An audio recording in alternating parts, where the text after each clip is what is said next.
I'll say it like this. I think one of the biggest mistakes we can make is to not listen.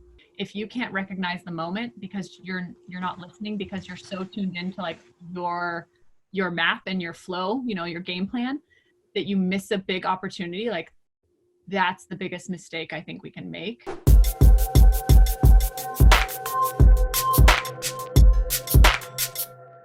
All right, I'm here with the one and only Camryn Irwin. Cam, thanks so much for being here. I'm stoked to be here. I mean, virtually be with you. Stoked with you. Cam, you played your volleyball at Oregon and Washington State as a setter. You played pro in Europe, in Sweden, and Austria, and you're now a broadcast journalist and TV host for ESPN, the Pac-12 Conference, and Amazon Prime on the AVP Pro Tour. Your Instagram is at Camryn Irwin. Camryn, again, thanks so much for being here. I am so stoked to be here. Thanks for having me on. For sure. Great intro. I think we got all the details down. Cam, let's jump right into it. What does living an inspired life mean to you? Oh man. So, you know, you sent me these kind of the context of our conversation. And one of the things I love most is like having deep conversations. And you asked me questions that I have not even asked myself in a very long time. And this first one really got to me. So what I kind of came up with in a short period of time, inspired living to me is probably more so pursuing something not only that you're passionate about, but something that you feel called to do, which is a huge part of me. A huge part of who I am is my faith. And so, you know, throughout my entire career, whether it's athletics or broadcasting, you know, as a person, I feel super called to help lead, help connect, and help inspire others. So for me, like that's inspired living. That's my concept of inspired living. I hope does that answer the question well enough? Oh, that's freaking awesome. I mean, the main reason why I wanted you to be on this show is because I get that feeling that you are living your version of an inspired life through the camera, which is a skill set that I think is like, I'd actually like to know where you got that from. Well, I would say definitely my background in athletics, because I was the youngest of 4 kids, and it was never like my family forcing us to be competitive, but we were all just super competitive with one another. And so I think I was always such a passionate and like emotive kid that through my entire athletic career, like emotion and passion was never something I was short of. So I think it's really easy for me to display those things on camera. But I think in terms of like where I found my inspiration is definitely from athletics, in the sense of I lived so many experiences, and whether it was, you know, great successes and victories or massive failures throughout my career, I learned so much through the process and through this journey that like my own journey inspired me to tell the stories that come from athletics. And so because I'm so passionate about like how my life was shaped through athletics, it's so easy for me to like hear somebody's story and want to share that and be like, oh my gosh, this inspired me. I know how many people, like how many 12-year-old Camryns are out there, or, you know, 6-year-old Aarons are out there listening and being like, I want to be like Triborn. I want to be like Camryn Irwin. I want to be like, you know, all these fantastic people, whether it's Phil Dahlhauser or LeBron James. I mean, you name the list, and their stories are so incredible. And I think, you know, even if you're not able to do one-on-one connection or able to go out and work, you know, specifically in your community, you know, servicing your community, it's like, how can we use your story to still help people, even if you don't have the means to be able to, you know, do the one-on-one type stuff. So that's, I think, where my inspiration really comes from, is how my life was changed through athletics. And then I'm just like, I have no shame in showing emotion and passion. And I am so competitive that like, even if I tried to like hold it back, no matter what I do, it comes out. And then the last element of that, I think, is I genuinely just love what I do. And so yeah. I don't express my joy in these stories and the things I love. Like it's so, I hope it comes across genuine, because I genuinely love these stories, and I love the humans I get to interact with. I feel like it's such an honor to, you know, sit down with somebody and hear their story, and then be able to like help share that. Like that's one of the biggest honors I think a broadcaster or a storyteller can really have, is to kind of help share someone else's story. So I absolutely agree. I mean, and that's why I'm doing this too, because I think first of all, I think it's all about stories. Everything. There's a story to everything, and to be able to share, like you're talking about, to be able to share that story is a skill, but like the passion that you evoke from it it's awesome. Like it's like what's the word? I don't know. It's you can feel it. Like when I'm a viewer, I can feel your enthusiasm. I can feel your passion for it, and it gets me more engaged in the story that you're trying to tell. So yeah. I think a big piece of it too is like, you never know who's watching and when they're watching. And so it's also a big part of like the drive, right? Like, even if somebody tunes in, and whether I'm calling play by play or, doing analysis, or even just like a sideline hit, if they're only tuning in for 30 seconds, it's like, what impact am I leaving on them in 30 seconds? Right. 30 seconds of a 10-hour broadcast day. It doesn't matter. Sure. You have to always imagine that like someone's there, someone's listening, and you have a responsibility to try and impact that person's life, whether it's with joy, enthusiasm, just yelling like they just won the Wilson Cup, or like it's those little tiny pieces that I think can service people, that I think is pretty incredible with what Yeah. I get to. Absolutely. And contagious was the word I was looking for, because it is contagious. Like, it's just like that passion, that love for what you do. It does come off as like, yeah, I want some of that too, So Well, good. Then I've done something somewhat yeah, right. absolutely. Well, we were talking before, I wanted you to answer these questions from both an athlete perspective as well as a broadcast journalist perspective. So talk to me about practice. What does having an inspired practice mean to you from wearing both of those hats?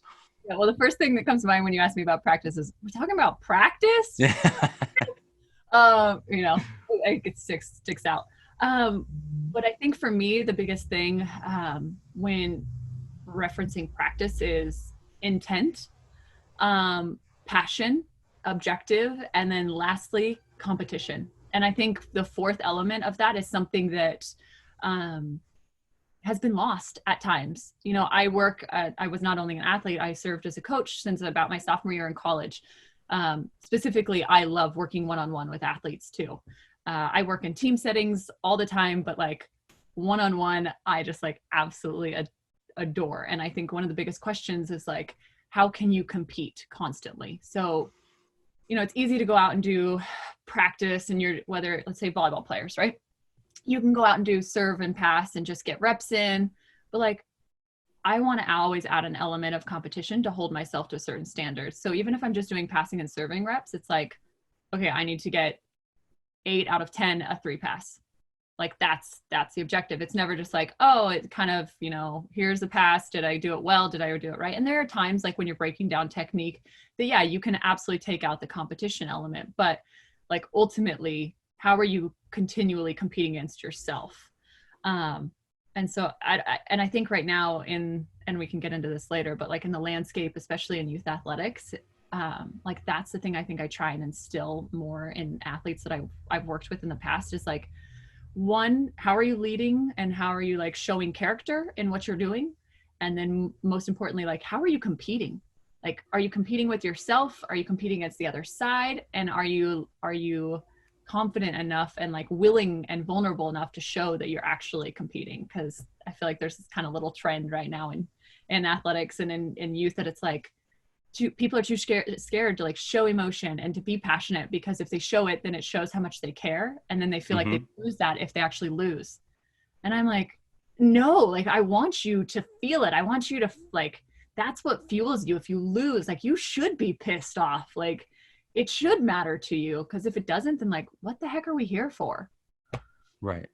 So I guess that's how I attack it in an athletic standpoint. Yeah. But from like a practice standpoint for broadcast, like I do the same thing. It's a little different now. Like I don't, I'm not counting like the reps 8 out of 10 and that sort of stuff. But I think one of the biggest things is you watch film.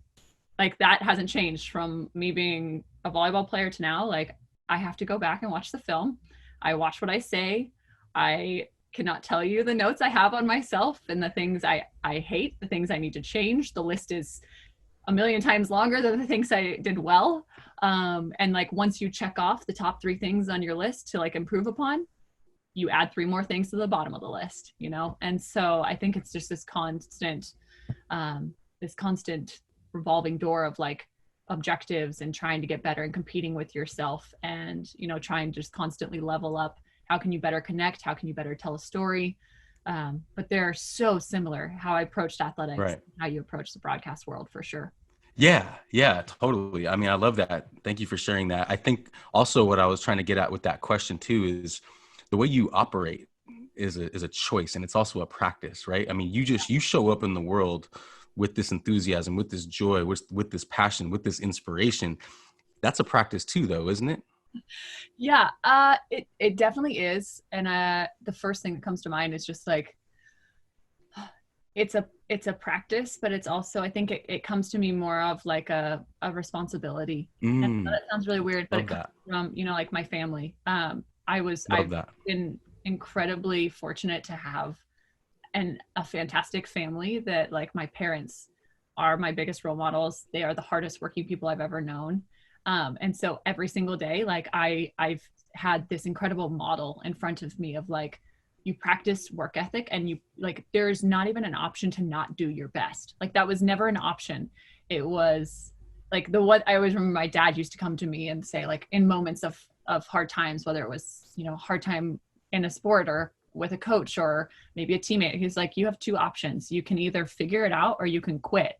And knowing, like, when I say quit, that was never really an option. Like, he just threw that out there as like, yeah, do you really want to feel that guilty and quit? So I think the responsibility is a huge, huge piece of it, you know? And yeah. It comes from my parents more than anything else. I have incredible role models that every day practice this. And I am forever grateful for that. So if I can instill that same and be a role model in that same sense, that's where I feel the responsibility to practice that. It's not always easy, and I fail all the time at it. There are way hard days, without a doubt.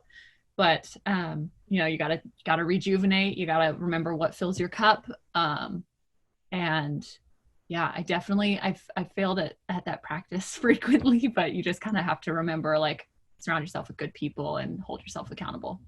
Yeah, no, I absolutely love that, Cam. I mean, this is just coming to my mind, but like, what do you say to people out there who might not have anything to practice, right? Maybe they're not in sports right now, or maybe people are trying to figure out where their joy is. I know there's a lot of people out there like that. You know, I think you're among the lucky ones that know exactly what you're doing and know what fires you up. But any advice to anyone out there who might not know?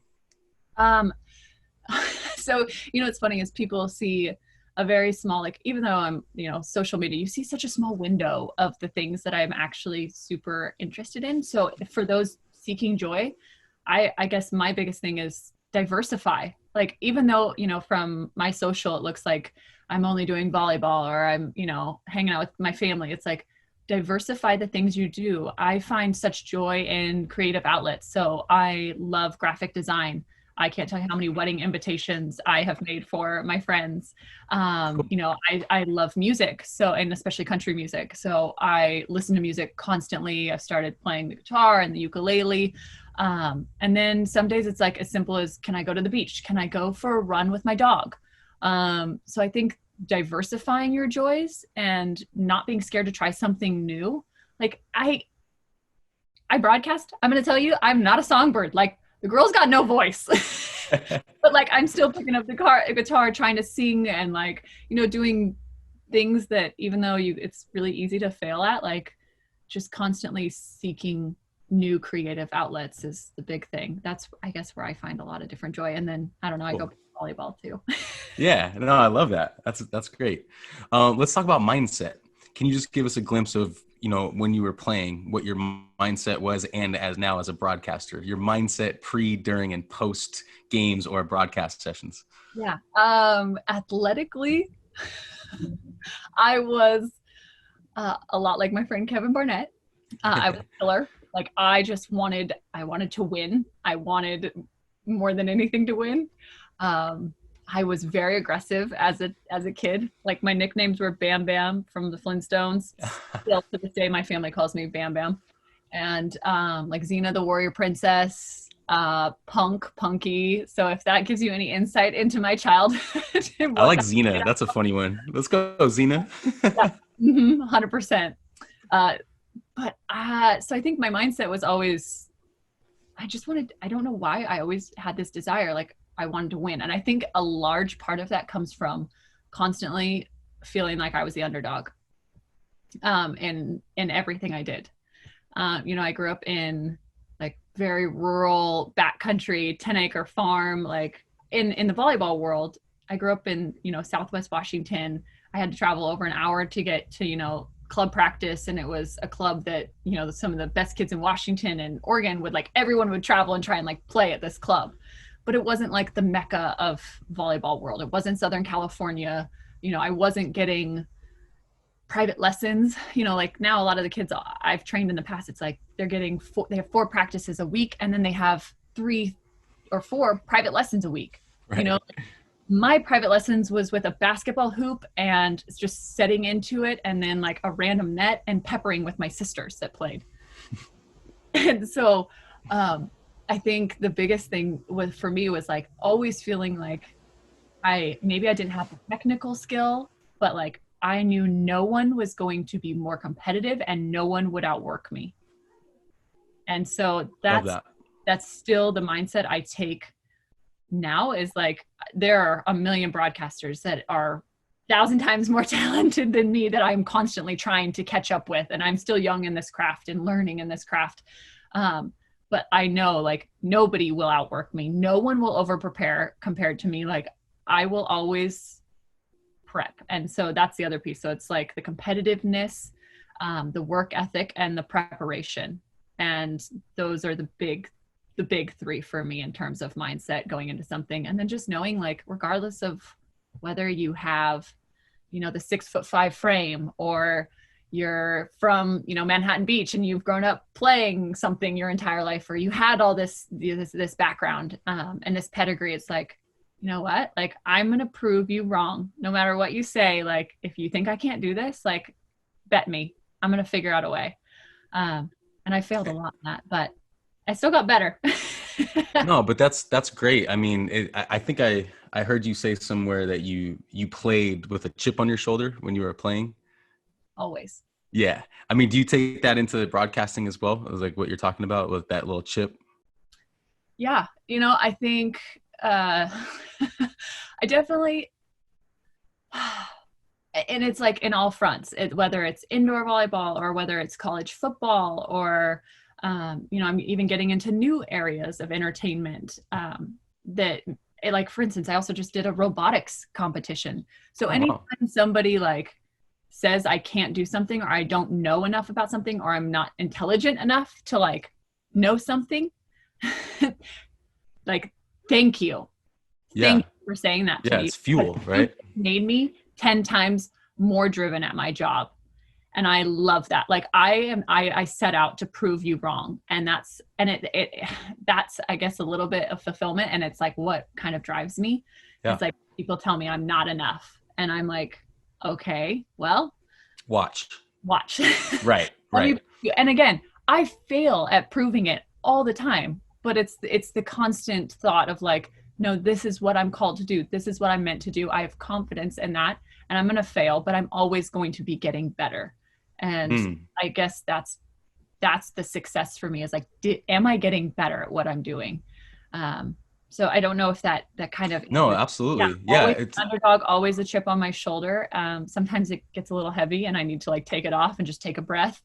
But yeah, I'm very grateful for that chip. Well, I was just going to say gratitude. We talked about that earlier with, the AVP being back, for this 3-week run and just having that job. And, I feel like gratitude, like this whole project for me is about tools, right? What tools can we implement to stay inspired in our lives, in our craft, right? I feel like gratitude is kind of a big one for you, right? I mean, it is for me, and just starting with that first, maybe, and then getting to a little chip on the shoulder, right? And then going into like the other mindsets. Yeah, I mean, any chance that you have, any opportunity you have to do what you love and to compete at something you love, like what a huge opportunity, what a big blessing. Like Right. I am I am very aware, and I guess that's where the why I always feel such a responsibility is because I know what an incredible opportunity I have, and it's heavy, and I am so incredibly grateful for it. But I also like I know I always have to honor that opportunity, Yeah. uh, and so yeah, a gratitude without a doubt. Anytime you get a chance to do what you love is huge, and I think a great example to speak to gratitude. And I've told this story before, but like I had been playing professional volleyball. I was playing indoor volleyball overseas. I was playing some of the best volleyball I've ever played in my life, and I was having a blast. I wish I could be. To this day, I wish I were still playing. And I had a very severe injury, and like live with chronic pain every single day. But I even tried when I came back from being overseas, I was like, well, maybe I can play on the AVP tour. I didn't grow up in a place where beach volleyball was a big sport by any means. And so I was like, well, I'm going to have to learn the game. I'm going to trust that like I've got good people around me to help train me. I spent a ton of time trying to get my body healthy and recovering. And I was in so much pain. I couldn't do it. Like my body just gave out and said, no, you're done. And so when I got the call for the AVP tour, like I had been sitting there just so brokenhearted that this thing that like dictated over 20 years of my life. Like I started when I was 5, and like this competition was just like stripped from me. And not just like in volleyball, like multiple forms of athletic performance, this just gone.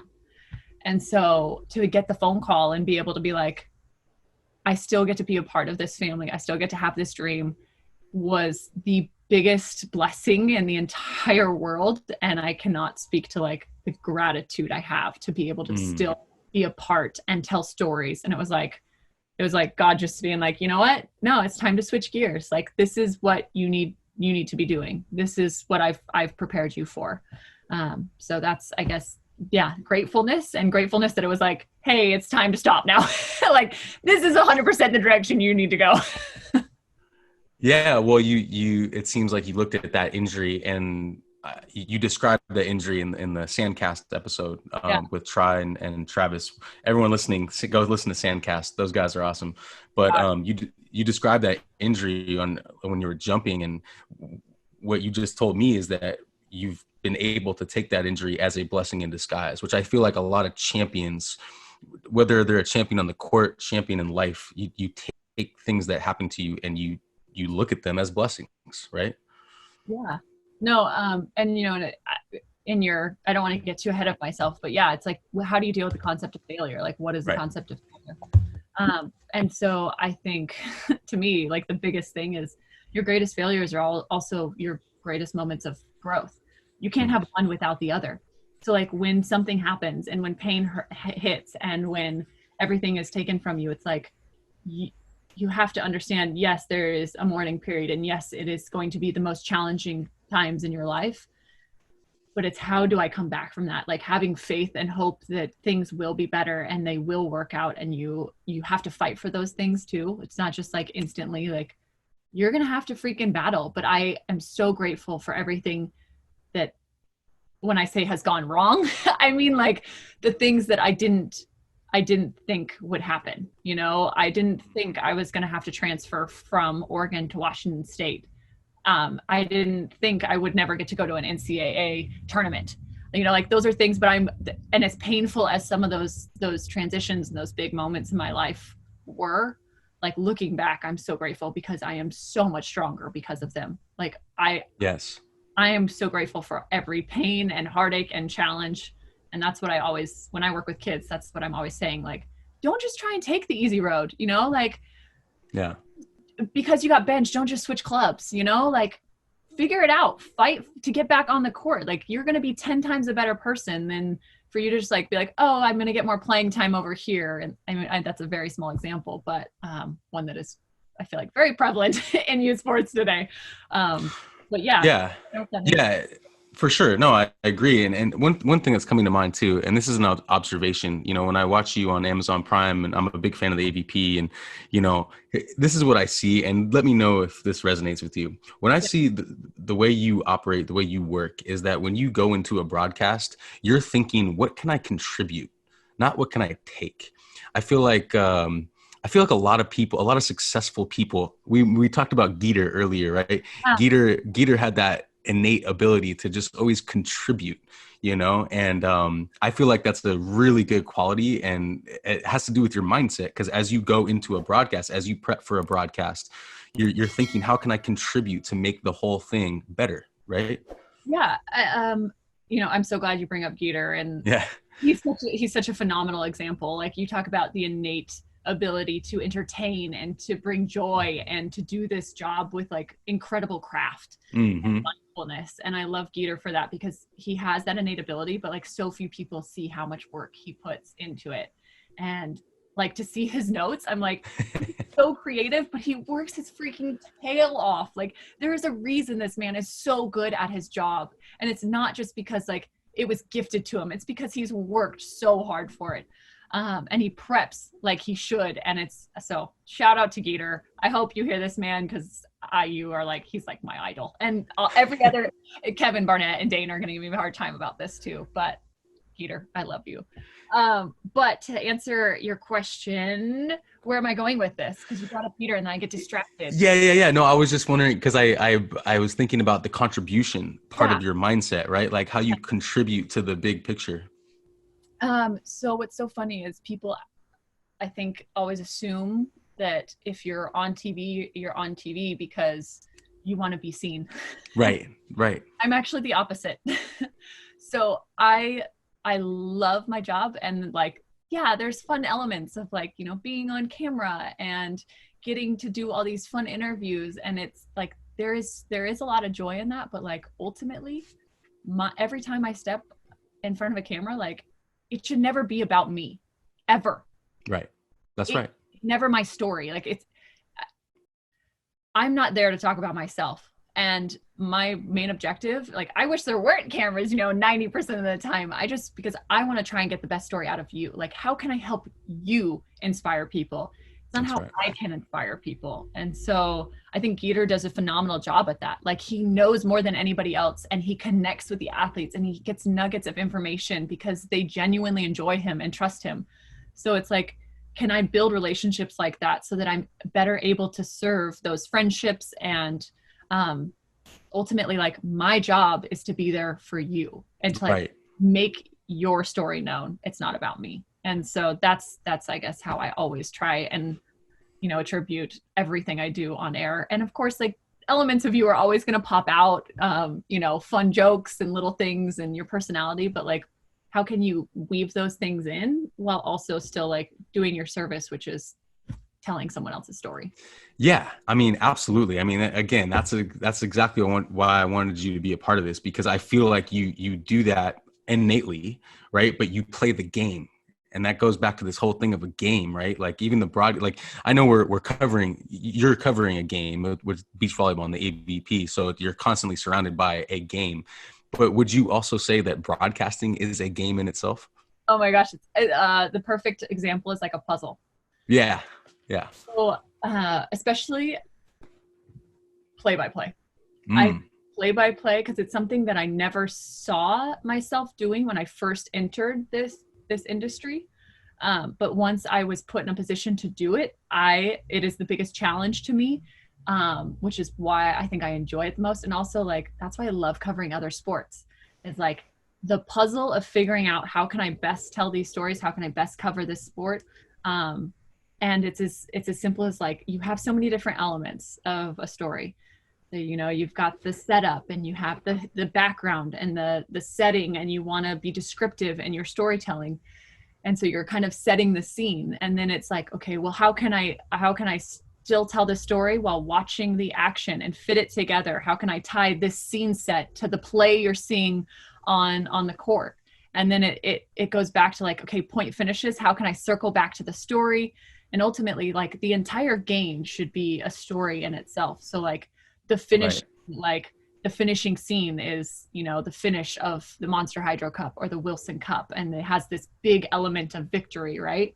And it's like all these pieces and all these players over a 2 or 3 day period, they all have to fit together. So how can you make each of their stories intertwine and still let the play speak through more than anything? Because it is a competition, like that needs to speak for itself. But Totally. it's a huge puzzle, and it's just about trying to fit them all together to best come up with the image that is, whether it's your story or the AVP or the Wilson Cup. It's like, how can we fit these pieces together? Totally. I actually did a play-by-play this past weekend when I took a small break from Amazon Prime, and I did it on my IG, and it was hard. I had fun with it. But it was yeah, it's not easy. And I think a lot of people don't understand the mental toll that it takes. Going back to the Sandcast episode, you were talking about how mentally drained you guys are after a tournament, right? Because it's just like so much mind power, Yeah. Talk about that a little bit. I think it's funny because with no fans at these tournaments, it's more draining. And I think, we were asking the athletes leading up to these events, all like in private conversations multiple times, like, how do you think it's going to affect your play? Will it affect you? Will you notice it? Will you not? And, they all had different answers, but most of the time it was like, well, it's probably going to feel a little bit like, practice or, a country quota type match. But like, ultimately, like, we'll get into it and we're like laser focused. And then now talking to them after a couple tournaments, it's the same thing. It's like, it's really easy to be like super laser focused on the competition. But for us as broadcasters, it's 10 times harder. Right. Where there might be like gaps in the broadcast where, you're showing the scene and you're showing the fans, and it's so easy just to like let the sights and the sounds tell the story. And that, like, that's what we're trained to do. Like, let it speak for itself. In these type of environments, you're like, there are no fans. Like, you always have to bring the energy. You always have to be on. You got to bring the joy every moment of every second. And it was so funny. Phil Dahlhauser has mentioned it on the last 2 broadcasts. And I know people have found it so comedic because they keep messaging me about it. Like, oh my gosh, Phil just said like how hard your job is. Like, when I asked him to call play-by-play, he's like, this is your job? Like, you just have to fill like dead airspace? And I'm like, yeah, well, welcome to my job. So, and it is a joy to get to do that. But, it's so funny to have people come on and be like, whoa, just to like call a match and to feel how it's just, you're exerting so much energy. And then it's hard too, because with the amount I prep, I get very little sleep. So then it's, how long can you last, So usually Mondays I'm like dead to the world. Right. Phones off, no one talk to me. Well, I actually asked, yeah. No, it makes sense. But I asked Geeter about that because going back to Geeter, he has that ability to always be on, and I asked him about how he manages that. And this is a good segue to emotion, like emotionally, how to manage always being on, always seeing that camera, and like always having attention on you. So how do you emotionally manage that? Because you have to do that for your job. You do. So it's funny. I think most people look at me and I'm probably like, oh my gosh, she's such an extrovert. But I'm probably the most like, I'm introverted and extroverted at the same time. I'm kind of an introverted extrovert. Okay.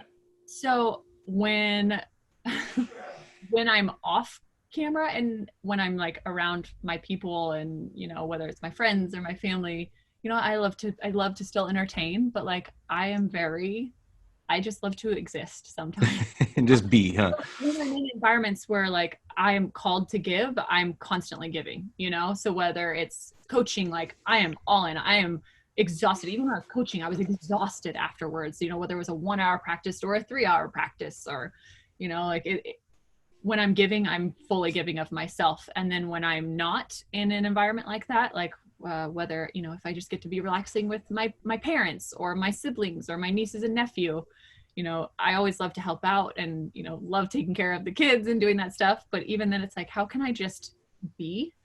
And yeah, it's important. Yeah. And I know there's at one point you kind of asked me like what's a big piece of advice, but one thing my mom always says to me is, and it's really resonated in the last few years, is be a human being, not a human doing. And so I I'm always a human doing, like I'm always looking to figure out what's the next thing, how can I progress, how can I get better, what's the next step, and what's the next victory, how can I keep leveling up, when in reality, like, your personal life suffers so much for that.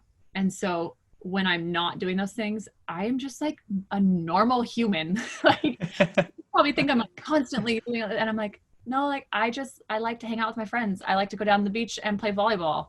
I love hanging out with my godchildren and my nieces and nephew. And so I think that's, I guess, how I manage the energy output is when I'm not doing that, like I'm just a normal human and I just enjoy like everyday life stuff. And so I've been trying to work on that, because that's the stuff I feel like really helps kind of balance out that. Totally. And rest. Totally. You got to recharge the batteries, you got to take the alone time and I think cause I agree with you. I'm the same. I'm very extroverted. I love being around people. I love being social, but I also like taking my alone time and just like you're saying, like being. And I think, it's hard to find that balance for a lot of people. I feel like, and it's a practice. Like we were talking about practice earlier. Even that's a practice, giving yourself that time, and not on your phone all the time. I'm guilty of that myself. I'm not, but doing our best to say, hey, you know what, this is my life right now in this moment. I'm going to enjoy it. Yeah. And I mean, a perfect, very small, example of that is, one of the practices I've learned in the last 2 years working on the AVP tour and with Amazon is like Mondays after events. I used to like try and do things, or it was a travel day, and I'm like, no, like it's okay just to not talk to anybody. Like, right. It's okay to sleep. You haven't slept in 72 hours. It's okay to, like, recover. It's okay to not feel like you have to be on. So Monday is always like my day where I'm like, it's my Camryn day. Like I just kind of hide. That's great. I love that. Definitely, that's a practice I've come up with for sure. I want to ask you about flow, and I want to ask you about it again from those two hats, the athletic hat and the broadcasting hat, because it's really interesting to me. Is it something that you think that you can identify? I've been asking all the champions that I've talked to that, and I'd love to hear your perspective on that. Yeah, and I'm so curious to know what other people say here. So to me, there's absolutely a flow in athletics and a flow in broadcasting.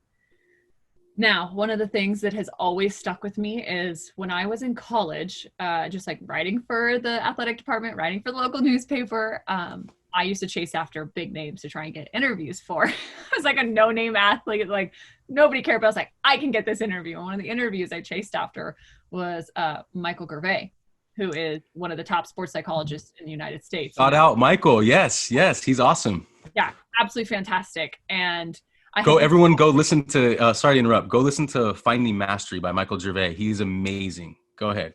Absolutely amazing. And so, and to his credit, thank you, Michael, because so kind. I remember we had connected on Twitter at some point, and then I had reached out and like asked him for an interview. It didn't end up working out, but I randomly was on a travel trip with the Washington State volleyball team, and I ran into him at the airport in Seattle. He was in the line at Starbucks in front of me. Funny. And I like looked at him. I'm like, are you Michael? And he turned around. He's like, yeah. Are you Camryn? I'm like, yeah, I asked for an interview. So I ended up getting this interview, like crazy happenstance. But the topic of the article I was writing was the X factor. We talk about the X factor, and I think it's very similar to like the flow state, right? And I thought he was going to have some like crazy thing of like, what really is the X factor? Is it chemistry? Is it trust? Is it, some sort of foundation and like unified experience? And I love the fact that I went in totally with this interview thinking like I knew the answers he was going to tell me. I had all these questions written out.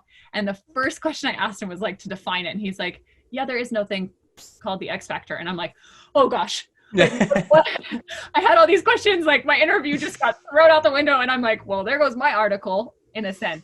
What was incredible is, he talked about like the X factor is more so like, are you prepared?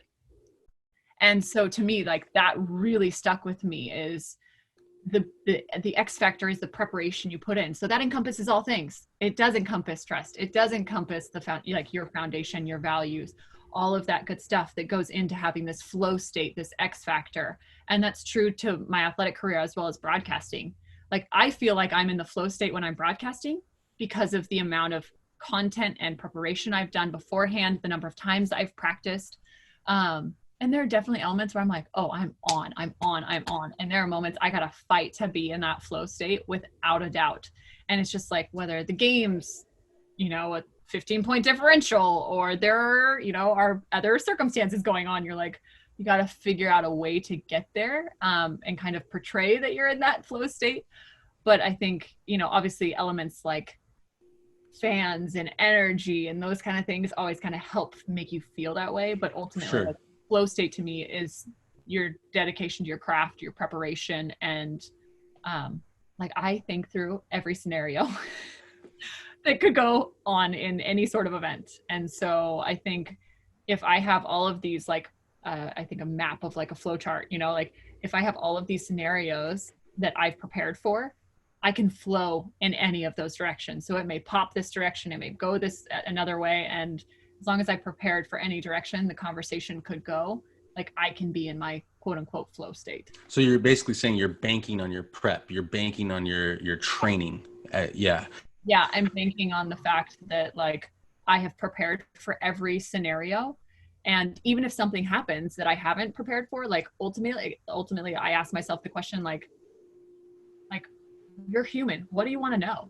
Like, what does my mom want to know watching? What does grandma want to know when she's watching? So, like, even if I come across something where maybe I'm not as prepared for, like, put your hat on of your viewer and then figure out, like, what questions are they wondering? What do they want to know? What do they want to see? And then you go down that path. I love that. That's contribution, right? Like, that's contributing to your viewer, right? In the best possible way. And and that's the thing. It's like, it's not just one viewer. Like, I have to speak to grandma. I got to speak to your friend tuning in. Maybe they've never even seen beach volleyball or football, and they don't understand, like, what is an offensive line? And as simple as that is, like, that happens more than, like, you could ever imagine. One of the questions I still get all the time, I was just talking to Jeremy Casey about this yesterday. It's like, we take for granted the fact that, like, yeah, we know what a line and angle block is. We know what all the fingers mean, but, like, to the viewer, I can't tell you how many times in my inbox on Twitter and Instagram, I still am getting questions like, hey, what's the finger mean? Like, why are they changing that? And I'm like, so it's always a good reminder, as much as, like, we have this incredible base of people that, like, are the volleyball aficionados or the football aficionados or the robotics aficionados, because I'm calling those type events now. It's like, you still have to hit all facets of your audience. So I don't know. That's, again, another piece of the flow state is, like, I'm flowing when I feel I love that. I've got everybody intertwined and everyone's getting a little something that they need. I love that. Can you offer any tools to, let's say, an up and coming broadcaster or a podcaster who gets stuck in a moment? Maybe, like, they're out of the flow and they're, like, get a little nervous and they get stuck. What's something that they can use in that moment? I think one of the biggest things that I'll say it like this. I think one of the biggest mistakes we can make is to not listen. And it's so hard. Like I said, I'm an over preparer. So, like, we have this concept and I love to have structure, but throw the structure out the window sometimes. Like, if you can't recognize the moment because you're not listening, because you're so tuned into, like, your map and your flow, your game plan, that you miss a big opportunity, like, that's the biggest mistake I think we can make. So the biggest piece of advice is just be human. Like, I know that sounds super simple, but you don't have to be perfect. You don't have to be super eloquent. Like, people just want to have you be real and be genuine. Like, that's what they connect to. And yes, you've got, like, the Reese Davises who are all of those things combined, eloquent and have this huge background of knowledge and have the ability to recognize the moment. Like, that's what we all try to, like, kind of aspire to be like. But, like, ultimately come down and just be human. Like, be friends, be in the moment with that person. And you might not always say the right thing. I can't tell you how many times I've screwed up and said the wrong thing and I've stumbled on my words, but it's like, can you still just be in the moment with that person and bring people in? Yeah, I love that. And be kind, And one of the things I heard recently regarding listening with this whole racism thing that's going on too, is listen to relate, not to react. And I love that because I just feel like we all react so quickly, and just, it's like, even volleyball, right? It's a reactive sport, right? That's where our minds are kind of trained to react and trained to be defensive too, especially when we get emotional about, topics that are going on in the world. But I love that idea of listening to relate, especially when it comes to podcasting or broadcasting or trying to explain someone's story. When you can relate to them, it shows. Yeah. And in your story, there are so many examples. I think of my background. One of the first things I had to do as a journalist was write like these cover stories for the football program, for the game day bios for all of our football seniors. And I'm still like an athlete at the time at Washington State. And I remember being like, I have 250 words to tell this story. And I would sit down with these athletes, and I will never forget the moment. It was like, I had this incredible athlete with me, and he was telling me how his sister was a victim of a drive-by shooting. And I'm like, how? It was a huge piece of his story. And I have 250 words. And I'm like, whoa. How, one, like, obviously I feel like this person is trusting me with this story. And so like the responsibility and the gravity of, the things he's talking to me about were so immense. And I'm just sitting there and I'm like, how you got to take the time. Like, you got to take the time to think over things and try and find creative ways and talk to other people. I can't tell you, like, after I did this interview, and it was incredible, and he's still someone that is so near and dear to my heart. He taught me some of the biggest lessons, as a journalist, of like, okay, how do you handle a story, and how do you handle content, and how do you service the athlete and the viewer? Because this has the opportunity to be so impactful to so many young athletes. And so you're sitting there and you're like, how do I do this? And so, it's asking questions, it's asking him, and just being genuine and feeling the pain that he feels. Like, there's no way I can feel that, because I haven't experienced that myself, but just even the attempt to try to understand and to feel the empathy, and it's I think the greatest thing we can have as a journalist, to be able to then try and reiterate some of those emotions. And then being also genuine enough to be like, write it or tell the story, and like go back to the person. Is this what you meant? Am I addressing this the best possible way? Is this your voice? Did I do your voice? And I think so many times we either don't take the time, or we get so caught up. It's like, did I tell that story right? Is that person happy with that story? I think we all need to do that more as storytellers. Especially when that's a great one. The stories. Yeah, no, that's a great one. This is coming to my mind right now, but I want to ask you this and let you speak to this. I feel like the world right now, specifically the online world, right? Whether it's Instagram or, Amazon Prime, whatever it may be, like the online platforms, I feel like those platforms are like seeking authenticity more than ever before. Oh, without a doubt. Right?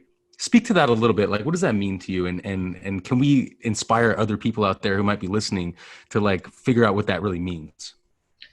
Oh, see, and this is the same thing, like, think before I really want to make sure I answer this the best possible way. I've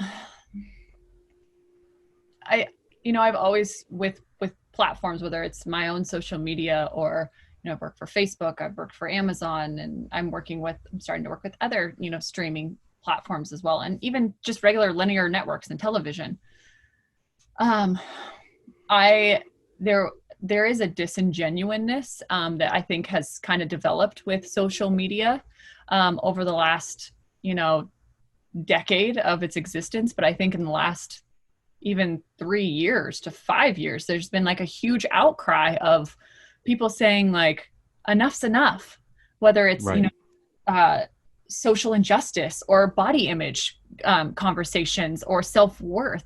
Like, as much as I look at the social platform, and so many people can easily see like the destruction that can be caused with it, like there is such power in it to cause change and to create action and to inspire. That's right. And to gather content. And I think, it's like, how are we utilizing this? And I think in the current climate too, it's been so incredibly powerful. and it can be used for such good. So I think I say that, but you also like, we talk about your own energy and your own like well-being, right? So it's, managing, constantly being a part of the conversation and toiling with it and being a part of the social media world and the platforms and whatnot, but also still having the element to like take a step back and genuinely have conversations with yourself away from all of that, and conversations with people around you. And even more importantly, I feel like right now is like have conversations that are outside of your circle, like the people you don't usually spend time with. That's a good one. Yeah. Because as much as you can start the conversation on and have some of that on social media, like the genuineness comes from the real conversation that takes place away from it. Love that. And so couldn't agree more. I think, the genuineness is so being called for on platforms. And I'm so grateful that is, I feel like, the turn that is really started to happen.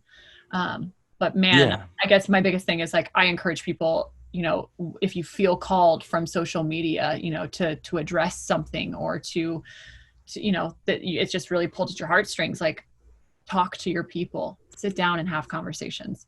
Yeah. I love that. I absolutely love that. One thing I would add to that too is, what are you offering? Going back to the contributing or taking, right? I feel like social media or all these platforms, like, and you do this well, but like you offer a vibe, you offer an energy, and it's to contribute, it's to be authentic, it's to be genuine, but that is part of your offer. So, and I feel like we could try to inspire people to, yeah, go ahead. I was just going to say, like, it's 100%. You're right. Like, you're right on the money. It's, social media is a huge part of like the entertainment industry. And I can't tell you how many times like the conversation about like my social following and like my lack thereof social following, or the fact that I have some sort of whatever you want to call it. And whether that like dictates whether you either get a job, or you are, you're in a position, or whether you're considered for things, and it drives me absolutely bonkers. And like, so I'll constantly sit there and I'm like, oh, well, maybe like, do I need to like figure out a better like approach to my own social media? And like, because I don't have an approach. I actually am so bad with social media, and I'm like, I have no clue. The only thing I know is like, just be myself. And that's it. I get people making fun of me all the time because I have so many pictures of kids and my nieces and my godchildren. And, I just absolutely adore children, and I'm super goofy. Like I have no shame. Like I will post pictures of myself that are very unflattering, but like it makes you laugh. Like that is my objective. Right. And that's who I am. And does it mean that I lose followers? And does it mean that I like lose, whatever? I'm like, that it's not liked as much. I'm like, yeah, but I don't give a rat's butt. Like that's who I am. And so like, if you're not here to like enjoy that sort of like engagement and who I am, then you don't really need to be in, like, I don't need to tailor to you, if that makes sense. Like, that's not who I am. It's not who I am. But I love that authenticity. And just going back to what I said, I really do feel like the world is seeking that, it's craving that more than ever right now. Yeah. So no doubt. Well, that's a great segue to sources. Cam, where do you get inspiration from? Every person I meet, every moment of every day. And even if I don't meet them, my goodness, the joy, I think I find so much joy in the playfulness of a kid, whether it's walking down the Strand and somebody, is on a scooter or it's so dumb. It's even like dogs and, like families. I get so much inspiration from people I watch. The athletes I work with, the stories that I've been told, the circumstances that have been overcome for so many of the people that I've worked with and that I've gotten to cover. And,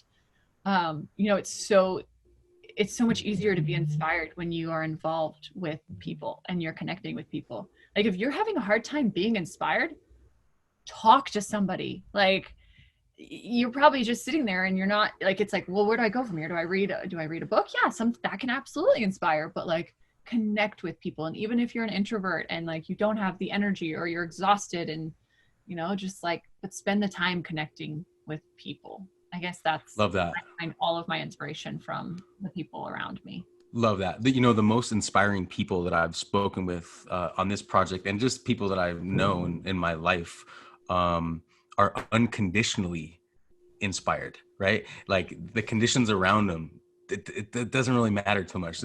It comes from within. You know, I feel like you have that, and the other cool thing that I wanted to recognize is that, you know, you basically said everywhere. Aaron, I get inspiration everywhere, and I love that. Again, the champions that I talk to, that answer like that inspire me, because you can find it everywhere. If you kind of wake up and start your day with that choice, like, yeah, man, look how much inspiration is all around me and within, right? So like, I don't know, it's kind of like a paradox of like not being so conditional of looking around too much, but also looking around for the inspiration. I don't know if that makes sense. No, 100%. You know, I think, and especially like in these times and in quarantining and not being able to like as easily go out and spend time with people and connect, you have to fight for joy. You have to seek joy every single day. Yeah, there are moments I wish I could just, you know, watch a movie, hang out, lay in bed. And yes, that does bring me joy sometimes, but it's like, you know, ultimately, like, giving is my biggest, where I gain the most joy. And so if you're having a hard time finding joy, give. It's crazy how reciprocal it is. Like, even as exhausted as I am, like if I go and there's no better feeling to me than like coaching. Yeah. I love, as exhausting as it is, like I always, and it's frustrating as it is, but like when there's a breakthrough with a kid or they figure something out, or when even I celebrate when they're struggling, because I'm like, yes, this is the moment, they're going to get better, they're going to have a big moment. It's like, just fight and seek for those joys, find the struggles and find the joy in getting better. And I don't know if that makes sense. It's kind of convoluted. Totally does. So reciprocal. Give to the people around you and your cup will be filled. Beautiful. Great segue to the lightning round. We made it quicker. Sorry. No, this is great. Yeah, I just keep going. No, this is awesome. You're doing great. Having fun too. Cam, how do you define success, and what does being successful mean to you? Ooh, good question. My goodness. Quick answer. I have to look at what I wrote down because I thought it was, yeah, I talked about in my brain, I think it's, you know, have I connected with people in a genuine context? And have I inspired the people around me? Like that to me is how I define success, is trying to help inspire through other people's stories. And did they walk away feeling like they found value in the conversation we had? The Wi-Fi got stuck again. Oh, do I need to re-go? Are you there? Yeah, you got me. Yeah, let's do that one more time, because that was so good. But yeah, okay. You got me? Can you hear me? Yeah, we're good. Okay, cool. So sorry, but let's just do that one more time. How do you define success, and what does being successful mean to you? Success to me is, oh man, whether or not I've connected and inspired the people around me. Have I genuinely left a conversation or an interaction and had them walk away feeling like there was worth and value in the conversation we had? Whether that's just for comedic relief, whether that's for a deeper conversation, whether it's philosophical, whether it's faith-based, you know, like, have I impacted that person's life, and how can I use their story and their life to impact others? That's my idea of success. So inspiring. I love it. How do you consider the idea of failure? An opportunity for growth. You know, we talked about it earlier. You can't have success without failure. At least from my experience, my biggest growth and opportunities for growth have come through my biggest failures. So yeah, look at it as painful as some of those failures are. Look at them with genuine enthusiasm and some competitive grit, and recognize, like, this is your moment. This is your moment to succeed. Love that. What are the most successful habits that you do on a consistent basis? We talked about this too, having a chip on my shoulder. I think, it's a habit, whether I want to keep it or not, it's there. And it definitely has fueled me, and it's a chip, but it's just, the underdog mentality, like earn what you get, and don't just feel like, something's being given to you. And I think that's the biggest thing, is like, I want to fight for the things that I'm passionate about. And that's the habit I think I have, is I fight, and I am insanely passionate about pursuing what I feel like I'm called to do. Yeah, for sure. Can I add in hard work too? Because you just seem like such a hard worker. I probably should do that. But I mean, I think if you're pursuing with full passion, like the hard work is it just happens, like if you're pursuing wholeheartedly the things that you need to. And it doesn't feel like hard work, right? No, oh my gosh. Well, Right. sometimes lack of sleep is always the thing that gets me. All right. All right. So for every guest that comes on, I think of a word that best describes that person. And sometimes it's a phrase. But for you, I came up with two words, and you can tell me if it resonates for you. I think it will. Passionately enthusiastic. Yeah. You sent the questions to me, and the word I have is passionate. Okay. Well, we're on the same page. Right on the same page. Yeah. Almost, and it's to a fault, like I feel the joys so heavily, and the sorrows so heavily. And so, sometimes it can be like an emotional roller coaster. But I also think that's what enables me to hopefully, sit down and connect with people, is because I can feel, I feel everything all the time. And so I think it's one of my strongest qualities, but one I also have to be very careful of, because it can be very, very taxing. Sure. But you know what I love though? I love that you allow yourself to feel those feels. I feel like a lot of people don't allow that, you know? Yeah. Like I'm just going to tell you this. It's very rare for me to go through a day without shedding a tear. And when I say like crying, I legitimately get so worked up, whether it's like, and it's for joys and it's for pains. It's for coaching. It's for just conversations with people. Anytime I bring up my family, it's more often than not, I will get choked up. So I try and control it. But I just have no way of doing it. For some odd reason, my brain and my heart are just wired. Like I just feel everything. I think it's great. I think that's part of the habits too, that you allow yourself to do that, Yeah. Yeah. I think we easily try and hide, because it's hard to be vulnerable. Vulnerable. Yeah. I did not used to be so much that way. I was always passionate and like aggressive, but the vulnerability, the empathy, that was something I had to learn later on. Right. Cool. Let's move on. What is the most important lesson that has helped shape who you are today? Empathy, without it. Ooh, good one. Can you like explain that? Because I think I know what you mean, but just tell me what you mean a little bit more. So I have always, throughout my athletic career and just like general career now, but I guess I learned it through my athletic career. I was always kind of in a position of leadership. I was a setter, so you're running the offense, and typically like, everything comes down to kind of you and how you manage everything that's going on the court, at least in indoor volleyball, and I always was, from the time I was like 12 to 18 through club volleyball, like I was typically the captain of my teams. And, I wore that. I always felt the responsibility of leadership. And I wore it very proudly.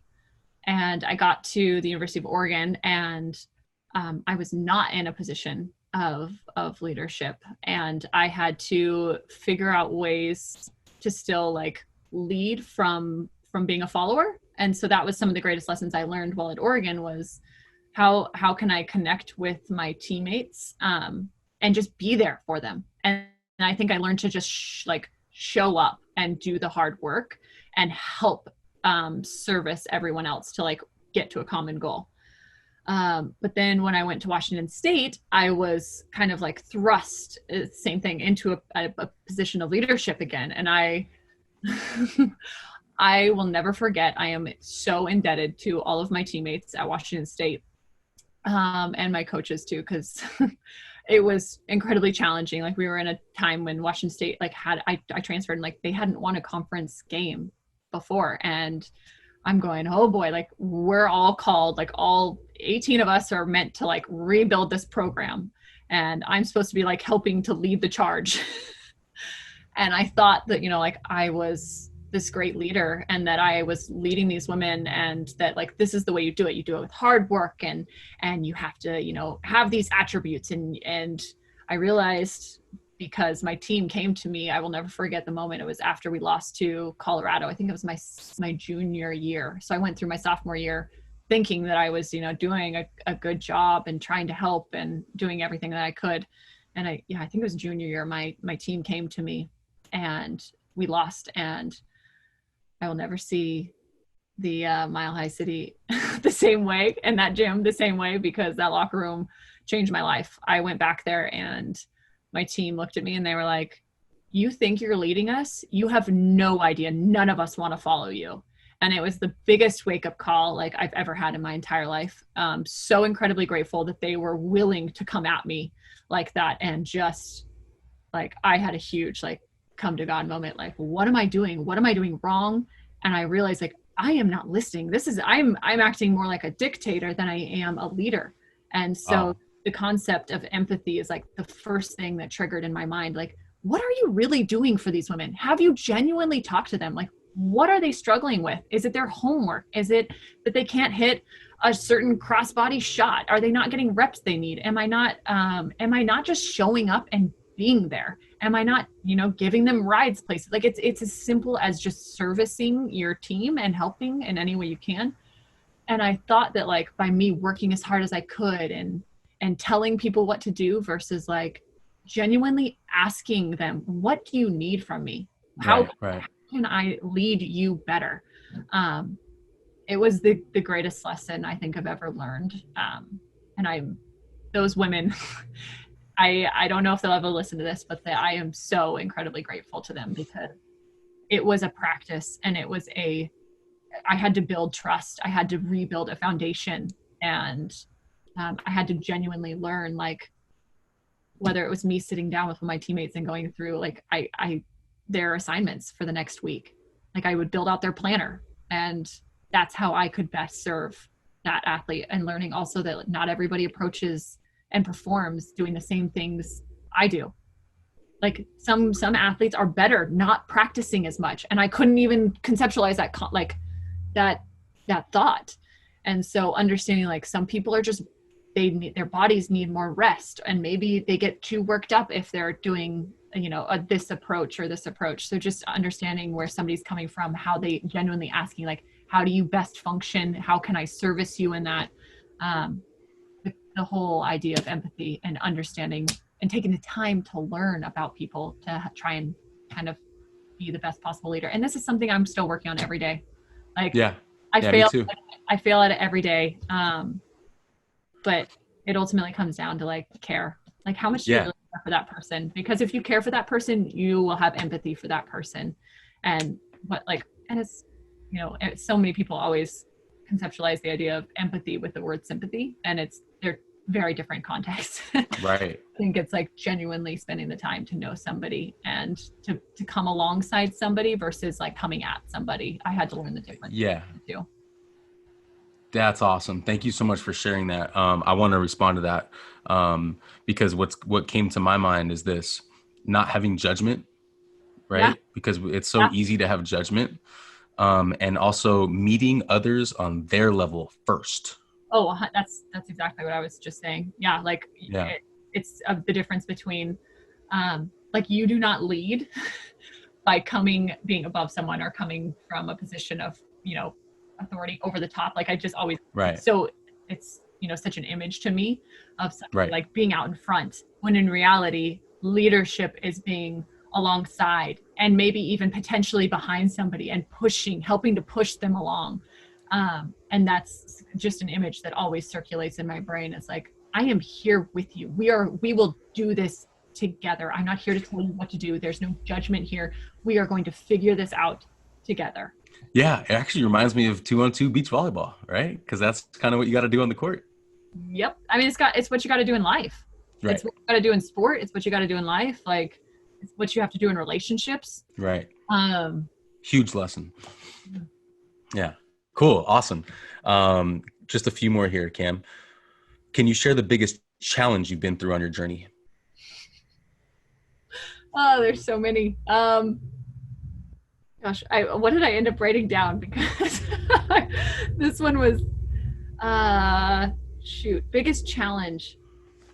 And you can say whatever you want, but I'd actually love to hear a little bit more about that injury and how you were able to kind of use that as a blessing, because we kind of touched on that earlier, but you can say something else if you want. Some of the biggest, definitely the injury was a huge challenge, because it still challenges me today, like living with pain and what does that look like and how does that like kind of affect your future, and fighting for your health every day. So it's definitely a huge, huge challenge. But I think another one is just maintaining a personal life is a huge challenge in what I do. Right. I think we are, and I'm so wired to like constantly give and work and work and work. And it's like, I'm definitely in a place in my life where I had the opportunity to be able to like just constantly give. And now I'm to the point where I'm like, what else there are other things that are really, really important to me and that matter to me. So making sure that like there is a balance, and finding some of that balance, I think is a real challenge to me. And I think I'm kind of in a period where I'm looking. So I don't know if that makes sense at all. Like, yeah, it does. Like having, and it doesn't even have to be like one-on-one. It's just like the people that are super important to me. Am I making sure that I'm still, am I still being a good friend? Am I still being a good mother? Am I still being a good,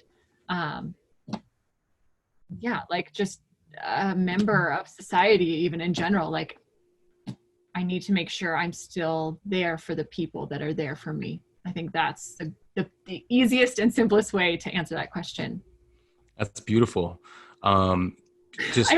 I don't know if that makes any sense. I feel like it is. No, it makes a ton of sense. I mean, especially someone who's on camera, and we were talking about being on all the time. That is a challenge, and to be able to just be like, okay, let me separate these different aspects of me. I think that's a huge challenge. It's a challenge for me too.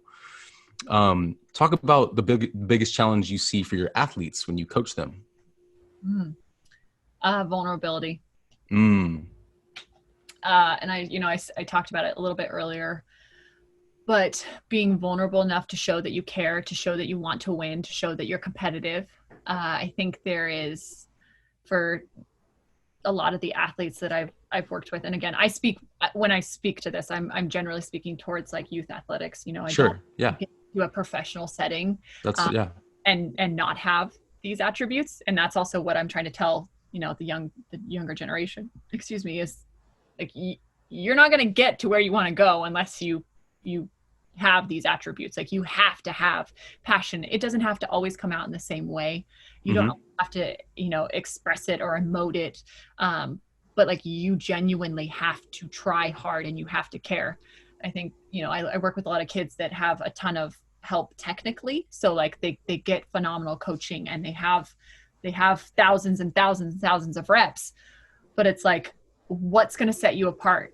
And I think because I didn't have the thousands and thousands of reps and I didn't have the elite coaching, like I always had to lean on my will to win, my will to compete, and my will to work hard. And like finding joy in the competition and not being scared to show that. To answer the question. No, that's great. The question was about the challenge for the athletes, and I think that is it. I think that's a huge challenge, and I would build on that because I coach kids too, and I would say the challenge that I see in them is for them to stay inspired outside of the game. Another big reason why I decided to do this project, because I've been telling people that have come on the show, like, about the Instagram generation or the device generation, Yeah. right?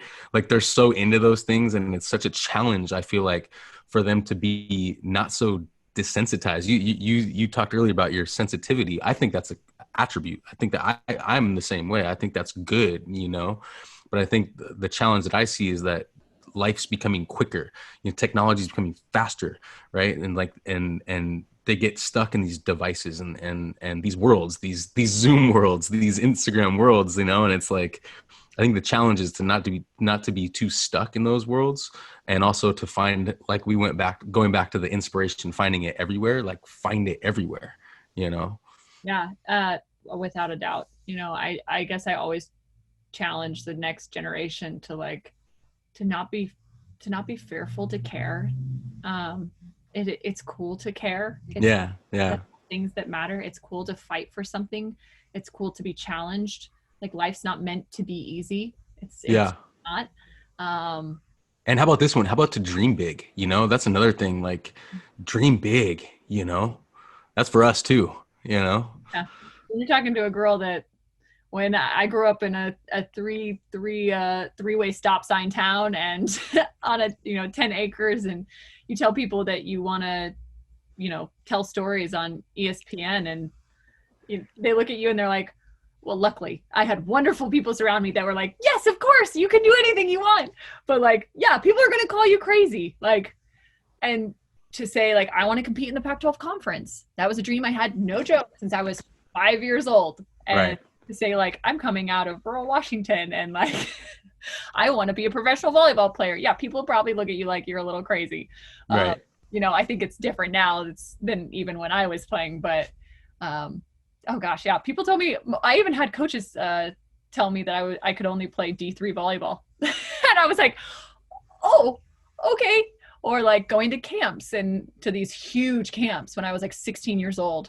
To Spry and all these, like, elite volleyball camps, and being like, yeah, I'm gonna go to Oregon, and then being like, for real? And I'm right. oh gosh, and, like, can I make it? And having the naysayers, again, thank you, all of you. Yeah. No, same with me at UCLA. I was undersized, and I can completely relate. But I think going back to that challenge, right, is like, the challenge is to not worry about what other people think, and to really get clear on your inner voice. And not have the fear of failure. Like, we all fail. Yeah. Like, we all fail. I Right. fail 100 times a day. Right. But just knowing, like, just pick yourself back up. It happens to everybody, and be okay telling people that, so they feel more encouraged to say, like, yeah, I failed at this. Yeah, I just thought of what you said, because Brandy, I just had her on last week, Brandy Wilkerson, and she's getting ready to go to the Olympics, and she's she's an incredible athlete, but she was like, failure is awesome. I love failure, and I feel like a lot of champions of inspired living use failure as a tool. They don't use it as something to, like, get too bogged down with. They're like, oh yeah, shoot, I failed at that. Okay, what adjustments can I make? Yeah, people will just see it as, like, oh, maybe this isn't what I'm meant to do, and this isn't the thing for me. And I see the opposite. Right. So. Awesome. How important is the idea of having impact to you? It's everything. It's what gets me up in the morning. It's my everyday. I mean, I do what I do because all I want to do is try and help impact, and whether it's with youth sports and coaching, which I don't even really get to do much anymore, which I miss dearly, or it's storytelling and being an encouraging voice and a voice of joy, and a voice to inspire. It's like, that to me is the biggest thing.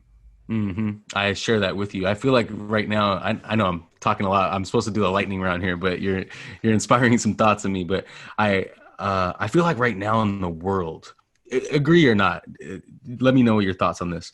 I feel like the world is like, I just care about me. I don't really care about you. I feel like that's kind of like the collective vibe out there. I don't want to buy into that. I just kind of feel that. Yeah. Do you feel that? This is funny because I was just having a conversation with my sister. So there's this huge, when I say this, I have to make sure I stipulate that you need to take care of yourself. Right. But it'll be like what's the good word?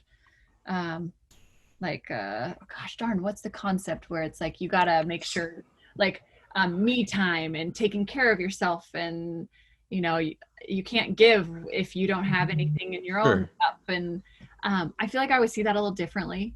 Yes, like you have to get sleep. Yes, you need relaxation. Yes, you need all of those things, and you need to be fulfilled in those things.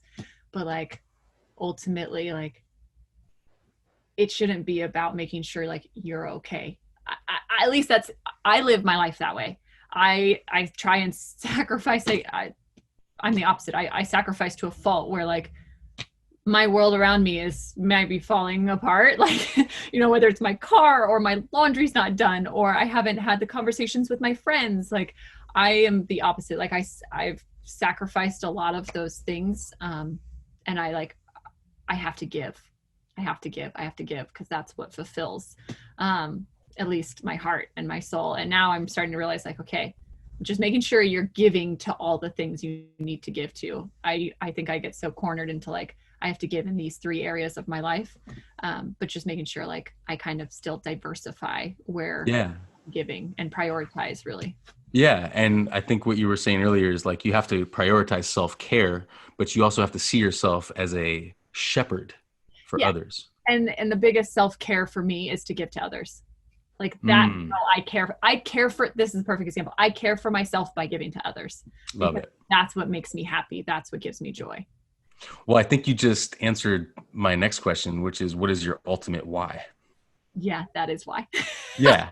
Right. Like 100%. Like it's almost selfish to a fault. Like I get such joy out of giving, and I get such joy out of telling people's story. Like that's my why, is because this is what I feel like I have been set up to do. I've had so many experiences in my life. Like this is my why, is because like I want to help. I want to be there for you. I want to tell your story. I want to help. And when did you know that? When did you figure that out? I've never been asked that question. It's a tricky one, right? Because I share that same why with you. I have that why as well, but it took a while for me to figure that out.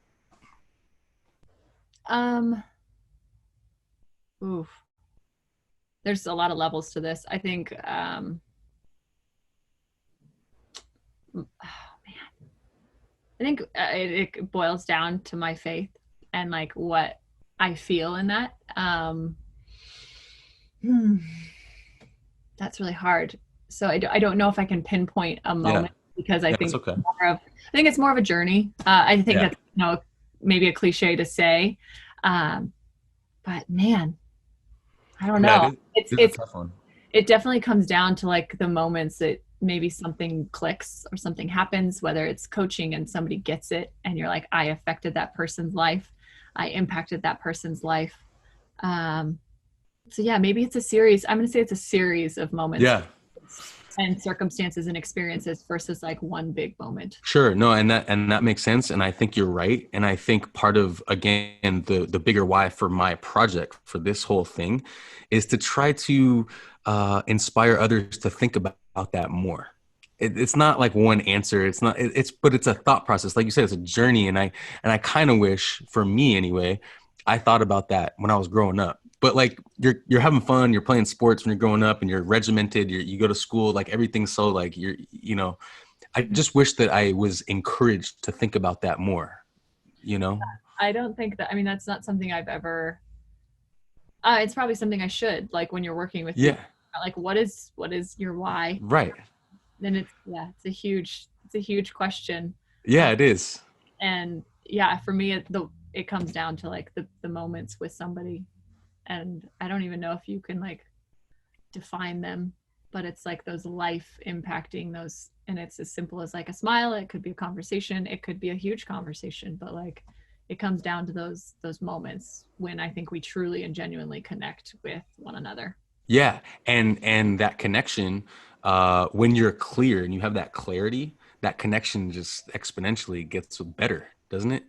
Absolutely. Yeah. So that's why I would encourage, whether whoever's listening to this, whether they're a youth athlete, a parent, a coach, whatever part of your journey you're on, like think about your why a little bit and think about the clarity of that, so that when you have these interactions and these connections are amazing, right? Because you're so clear on your why. Like, why else are we here? Yeah. Here to help. Well, now, okay. So, but on that, so it kind of begs the question, why not? Right? It's like, why not? You know what I mean? But like, and that's easy. It's easy to say that, but I asked that question and I put that into these questions because it provokes action too. It's not just your mindset. It's like, yeah, why am I doing what I'm doing? Mm-hmm. Yes, it does. Which, I mean, and everyone's why is different. Like maybe Right. your action is, maybe you're called to be just like a great mom, like a stay-at-home mom. Like, Sure. what's that action look like? Is it waking up and taking care of the kids? Or maybe you're called to be a great husband, or maybe you're called to be a great coach, or maybe you're called, to whatever it is that you might be called to. Like, all of those callings take action. I don't think there's a singular thing that Right. like didn't require your action. Right.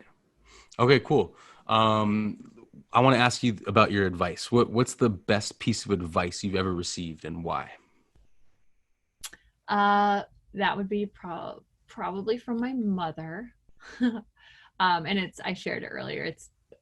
I think it's most relative to my life right now is be a human being and not a human doing. Yeah. Yeah, I love that. Yeah. And then like, whether it was always unspoken too, but just like ultimately to love on people. And that came from both of my parents. Like, the best thing you can do is just love on people and not be scared to tell people that. And sometimes it makes people really uncomfortable, but I almost makes me like it even more. Yeah. No, that's great. I love that. Cam, looking back on your journey, is there anything you wish you could change and why? No. Good. Only because like there are things I will always wish I had.